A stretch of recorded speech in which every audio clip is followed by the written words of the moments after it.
You know, in my eyes, you're always going to be that drift guy. Well, especially you've seen me at the events. I'm always running my own program, limited skeleton crew, so I'm used to working on stuff myself. This is your bread and butter. This is what you do. It is, yeah, and it's ironic because I put so much of my life into FD and everything like that, and I love it down to the core. But ironically, I think I'm better at this type of stuff, grip driving and just road racing in general. So, But is that your background? Like, is that where you came from? I'm pretty, kind of. I actually started racing doing dirt track, like circle track type stuff, like sprint cars. And that translated then eventually I ran asphalt oval and then started road racing. And then kind of lucky enough to be in every type of discipline you can really think of, aside from my drag racing. Just to recap, we're at Spring Mountain Motorsport Ranch, right? This is a private ranch. Like, well, what's the best way to explain what this place is? The best way you can describe it is think of it as a country club. So rather than golf courses, we have racetracks.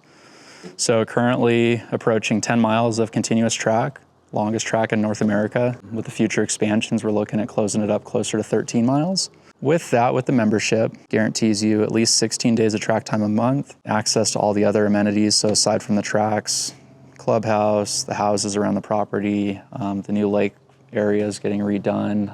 But it is also open to the public too, in some fashion. It is. So the biggest operation here is the schools. So every single week, we are running 3 different programs every 2 days. So every Monday, every Wednesday, every Friday, 3 of the tracks are fully operational with 18 students per group.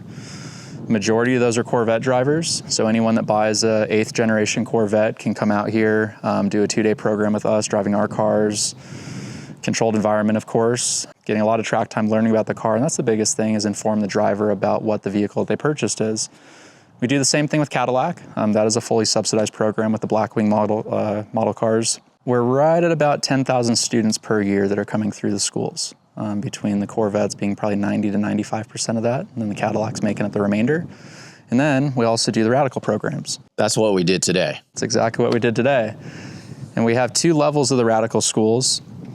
Starting off, what we did effectively today is our introductory or level 1 type format, where majority of the people that come through here otherwise haven't really had an experience in a sport racer, downforce, prototype style vehicle, and they want to get familiarized with that. I'd say about half of the students that come through the Radical program have done other schools with us, whether it was a level 1, level 2 Corvette, something like that, and they just kind of wanted to take that next step. It being such an insane car to just literally come off the street, jump in, does it naturally weed just people away that's never been in a high-performance driving car? I think it can go both ways.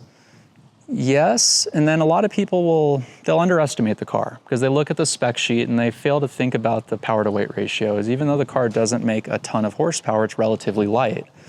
And the way that it generates lap time is very different compared to a sports car such as a Corvette, for example. The grip that the vehicle yields, the mechanical and the aero grip from the car, it generates lap times that are bordering a factory-built GT3 car. And that's pretty constant around the world with the Radicals. It's a really large outfit. So it does range, though, in terms of like skill level.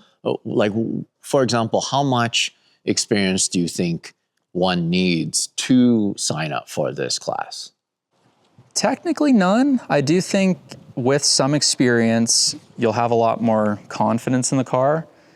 And with that confidence, you're overall going to enjoy the experience more. So when you jump into something like this, for most people it is completely different, but when you're lacking that basic understanding, you're going to be very apprehensive. And this car doesn't like to be underdriven. It actually will give you somewhat of a false negative where you think that you're at the limit of the car because it does something unexpected, but in actuality, you're not driving it hard enough to generate the grip that you need or putting the weight where you need it. So we just got out of a car that you were driving. So I was driving all day, first time ever driving a Radical, and a couple things that I have to say right away that honestly blew me away. It not having power steering, I was very worried because I've driven a lot of race cars without power steering and I just get gassed out so quick. I just don't have that much arm strength compared to a lot of individuals. So I can't drive for long sessions.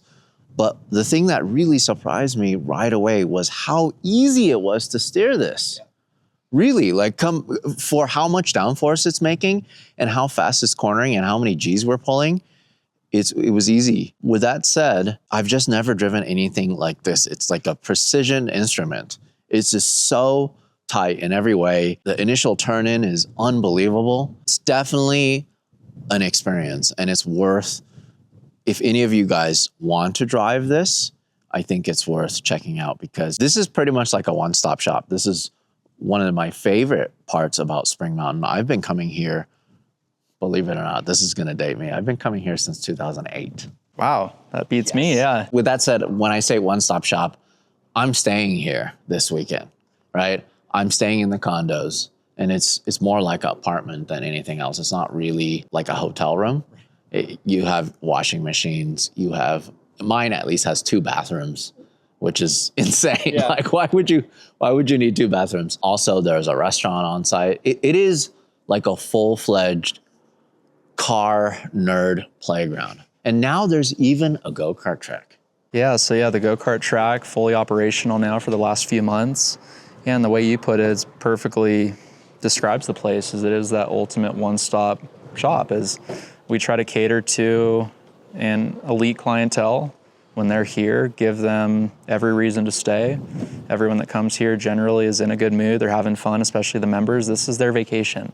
So they come out here to get away with whatever, or get away from whatever their normal life is consuming, and spend some time on track, spend time with friends, have a good time. Do some people live here full time? There's a select few that live here full time. When we cruise around property here in a little bit, you'll see there's some cul-de-sacs that branch off from the homes in the distance. And I'd say there's a couple dozen homes here. I'd say about a little bit less than half live here full time. What is this? This is a SR3 Hayabusa powered inline 4 1.3 liter. What's your experience with this? Is it just school stuff, or have you raced this? Well, what's your experience? So I've been coaching in these cars ever since I started working here. So I've been working here going on 12 years. Always done the schools with them. The school's recently gone through a revamp, and that's what you just experienced. A little different than what we did in the past. But yeah, for the SR3s, the school cars that we're running, they're a 1340cc engine, effectively semi-stock compared to the Hayabusa bike motor, generating real close to 200 horsepower. For the series out here, for the members, we have a race series that operates 10 months out of the year. So starting in September all the way to June, take July and August off because it's pretty hot out here. The biggest class are the Radicals, the SR3s, and the cars that are predominantly racing here are 1500cc engines. So fully built motor, stroker crank, obviously displacement's a bit higher.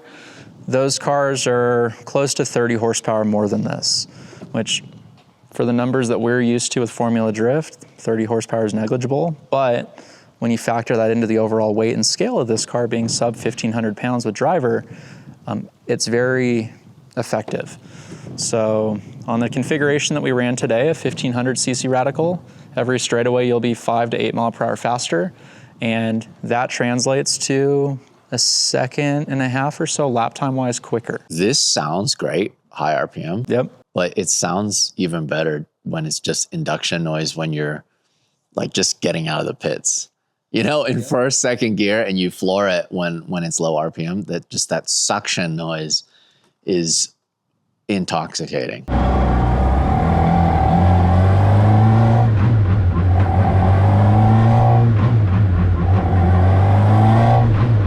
Having that airbox right behind your head, that whistling the entire time you're driving, it is much more prominent in comparison to the actual exhaust note. So you took me for a lap, and it honestly just blew me away, because here I am driving this around gingerly. I feel like pushing it to my limit. I just drove with a pretty big margin of error because I just don't know. You know, it's my first time driving anything like this with this much aero.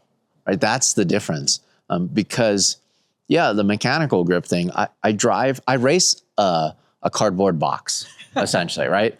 The E30 is what a child would draw if they were to draw a car. It's just one line that goes like this, and that's it. This thing, man, it makes so much downforce. So when I was able to ride with Blake, oh my God, I cannot believe taking it flat so many places where I just didn't think was possible. Let's talk about my off-track excursion.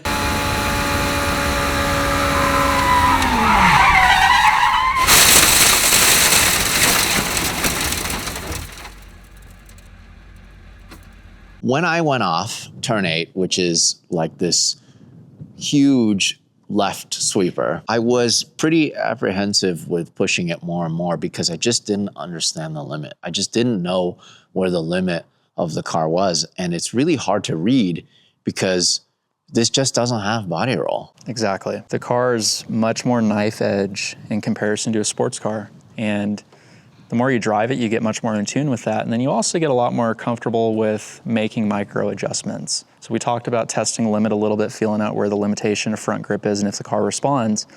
But then you'll also get comfortable with feeling the car moving around underneath you without needing to correct, knowing that the grip will come back.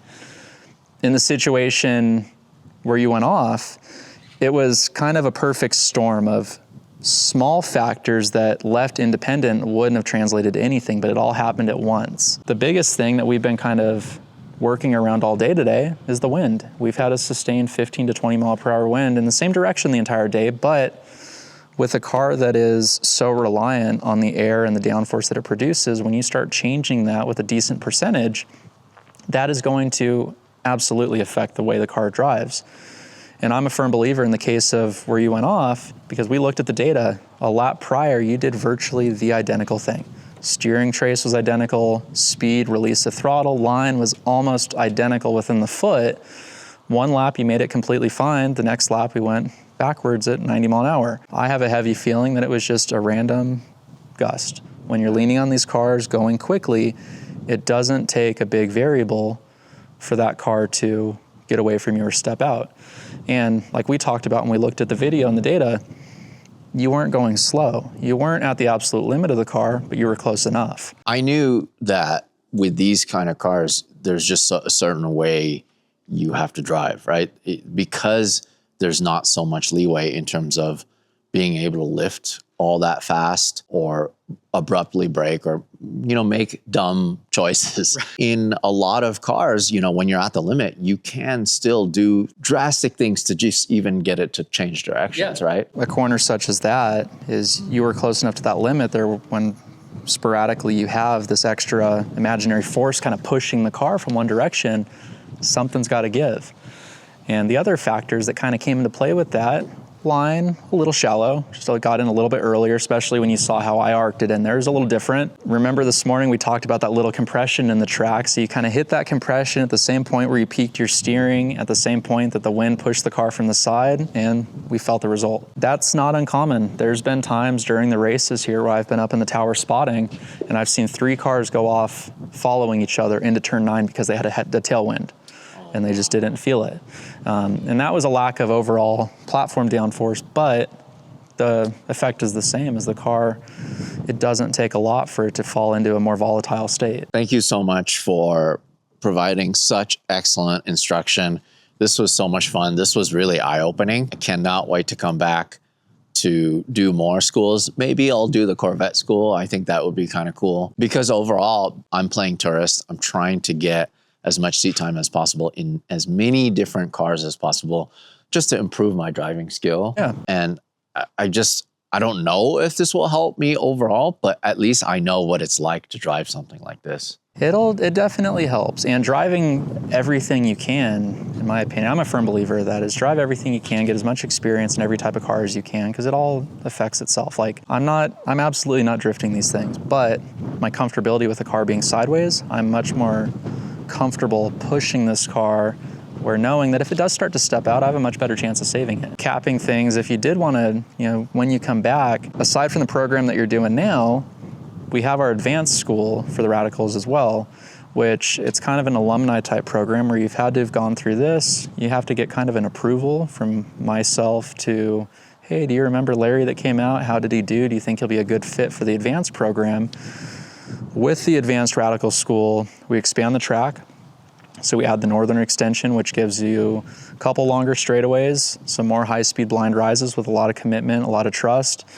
heavy braking zones. The coaching becomes a little bit more aggressive, and the overall understanding with the advanced school is you've already done this or you're currently racing something similar.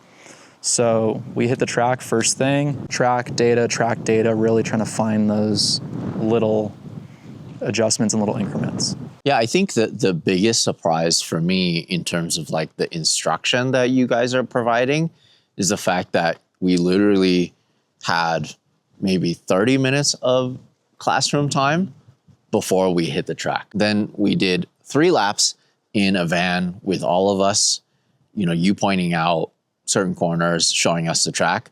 And then we jumped into this crazy race car. It was so quick. And I was like, okay, I guess we're doing this, because I've taken quite a few driving schools now. And sometimes it just takes a long time to get behind the wheel, and it, rightfully so, because it's difficult. It's not easy. No. And the way I look at it, and I think all the other instructors and a lot of people in general would agree, is that the car is the classroom. We could sit up there and watch video all day and talk about every theoretical for every single corner on the track, but until you get out there, until you do it, and until you screw it up a couple times, that stuff isn't really going to mean much. And it's really going to boil down to repetition and practice, getting out there and just doing it. These cars in particular, for a lot of people, first time doing something like this, it's a lot, it's overwhelming. Open cockpit, the harnesses, the helmet, everything like that. So trying to get them just dive right into the deep end, get it going, and then quickly you realize the car is very approachable. Then as you go faster, then that discipline needs to start coming into play a little bit more. All right, let's check out the facility. Sounds good. The thing that's different about you versus anyone else that works here, or maybe you can tell me different, you are a member of this country club. That's correct, yeah. So I was fortunate enough that one of my clients that I was coaching, a real good friend of mine, he was the gentleman that sponsored me in FD the last couple of years. He and I were working together so much between training, coaching, getting ready for the race series, and a bunch of different types of cars, that it started to become a little bit of a conflict of interest on how much I was working with him and how, I guess, little time I was working for the actual schools. So as a remedy for that, he said, all right, screw it. Why don't you become a member and they can't give you a hard time about spending so much time out here. So with the membership, I've been able to race in the series out here in the sports car stuff. So last season I won the championship in the GT Light class, which is predominantly Global Cup Miatas and Spec Boxsters. And then this season we're going on 3/4 of the way through and I'm leading the points again. So that's been a lot of fun. And then I'm always coaching in the Radicals. So busy weekends, I'm racing and coaching. It's interesting because you're spending your weekdays here working, and I'm assuming sometimes weekends, Yep. But then on your off time, you're here racing cars also against the other members. Yep. That means you can become a member without owning a house here. Correct. That's where it differs from some of the other similar country clubs. There's one in California where that's one of the prerequisites, is it's a big upfront investment between buying the lot, committing to a build plan. The lots actually here are completely sold, so it's just a matter of time before every lot around the property is developed. As we know, racetracks are closing at an alarming rate. For example, Irwindale Speedway, rest in peace. But a lot of racetracks are being built. Yeah. Bunwillow just opened up their newest track. Yeah. And you guys are building a new track here, which it's going to become longer than the Nürburgring. That's correct, yeah. And it's going to be in North America. Yeah, and the unique situation that Spring Mountain has compared to some of these other tracks is we have the room to grow. A lot of these other ones have kind of grown to their limits acreage-wise. We have virtually unlimited land. What's the sound like here then? Is it something where you have to stop at a certain time? Not necessarily. The track is far enough away from the neighborhoods that are across the street where the sound doesn't travel. You can hear it over there, but it's not annoying. It's nothing like Laguna Seca by any regards. And this is such a big piece of the local economy that it's in their best interest to allow us to operate and do what we need to, because it brings a lot of tourism to the town. You know, we have 10,000 people every single year that are going through the schools alone, and when they want to go into town, get gas, get groceries, get food, they're coming from here. So we have a good relationship with local government as far as keeping everything operational. As far as operating times, it's generally, in the summer we'll start early just because of the heat. So for members in the summer, the track goes hot at 7 a.m. and then we're done at noon. But in the other portions of the year, track goes hot at 8 or 9 a.m. depending on the program that's running, and we will generally shut down at 4 p.m. Do you guys ever do any endurance racing here? We have, yeah. So I guess it was last season, we did a few of them. We've done 5 currently up to this point. So they're 3-hour enduros. The rules are fairly strict. There's mandatory pit stops. The pit stop time is mandatory as well to keep everything safe. That way guys aren't bringing full IMSA crews and doing dry brakes and everything. Is pit stop 6 minutes, depending on how you play the strategy. I've ran 3 of the enduros. The first one we did, I was working with my client in his GT4 cars. The last 2, I have Ironmanned them in the Global Cup Miata that I've been racing. Of course you have. Right now we're here where they have all of the C8 Corvettes. Like, this is quite the sight. We have the Skittles C8 collection here. So cool. It is so cool that this exists. Especially for the guys that are big Corvette enthusiasts, which most of the students are. They get here and it's overwhelming. So we have close to 300 Corvettes on property. And this is what makes me happy about like this sort of thing that's happening, especially with these type of cars. You got to learn how to drive them. Absolutely. They can be dangerous in the wrong hands. It's like 1% or probably less that know what they're actually doing behind the wheel of these cars. Absolutely. Yeah, I mean, I'd have to look at do the math on the average, but I mean, I've heard rumors that the uptake as far as students coming through the class here, it's below 10% of Corvette owners. And it's enough to keep us busy, but it's responsible for the manufacturers to offer these types of programs. Chevy's not the only one doing it.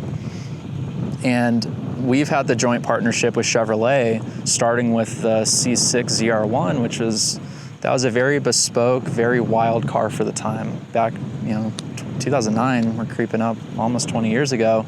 It was 638 horsepower. The electronic aids back in that time weren't quite as good as they are now. So Chevrolet, I think, realized that they wanted to make their drivers safer, better, and not develop a negative stigma around the car like some other similar cars have had over the years. Let's talk about the people that come here. The school thing is US and worldwide. Predominantly US, but yeah, basically any Corvette that's being purchased with the VIN number, and if it hasn't been registered in the system here, you can come out, take the 2-day program with us. Obviously you're using our cars, but the cars are all completely stock. That way the owner, the consumer, gets a very accurate read of what the car is truly capable of. What about the members? Are most of them in Nevada, or a lot of them are in California? A lot are California. There's definitely a few in Nevada. A lot of the very original members are from Vegas. Go back, rewind 10, 15 years, the membership price was drastically cheaper than it is now. So you didn't have to be extremely, extremely wealthy to join the club and everything that comes along with it. And it's like anywhere, as the want and the need develops, the price reflects that. But comparative to a lot of the other country club type facilities like this around the country, besides the fact that we have more track than any of them, the price is extremely reasonable. And I would argue to say, and maybe I'm being partial because I'm a member, but I think the drivers that we have here are better than a lot of these other places because a lot of them really put the time and they put the effort in. They're not as casual in terms of enthusiasts. They're more like hardcore. Like, this is their hobby. This is what they do. They want to race. They take it seriously. A lot of them race outside of here. There's several members that are racing in IMSA. One of the guys that actually last month in February qualified on pole, set track record in his SR3. He owns and races an LMP2 team. This is really cool. So they're on wheels and you can just kind of move them wherever you want? Yeah, so Once they're set up, they'll be completely stabilized and maintained and stay in the same position unless anything needs to change or be adjusted.